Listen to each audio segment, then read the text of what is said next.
శ్రీమాత్రే నమః. ఈరోజు ఆషాఢ మాసంలో చివరి శుక్రవారం లక్ష్మీదేవిని, కామాక్షి అమ్మవారిని పూజించుకున్నాను. ఇంకా మనకి రాబోయేది శ్రావణ మాసం కదా! వచ్చే వారం నుండి 5 శుక్రవారాలు వస్తున్నాయి. ఇంకా వరలక్ష్మి వ్రతం కూడా మనకి మూడో వారం వచ్చింది. ఇంకా శ్రావణ మాసం వచ్చిందంటే లక్ష్మీదేవిని, అమ్మవార్లందరినీ కూడా ఒక్కొక్క రకంగా ఒక్కొక్క వారము పూజించుకోవాలనుకుంటాము.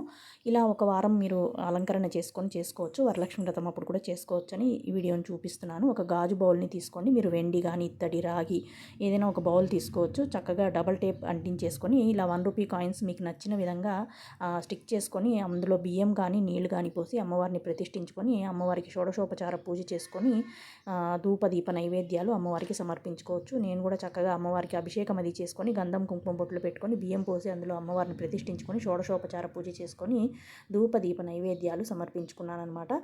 మనకి శ్రావణ మాసం రాబోతుంది కదా, ఎవరికైనా ఉపయోగపడుతుందని ఈ వీడియోని షేర్ చేశానండి. వీడియో నచ్చితే లైక్ చేయండి. ఇంకా మన ఛానల్ని సబ్స్క్రైబ్ చేసుకోండి. శ్రీమాత్రే నమః.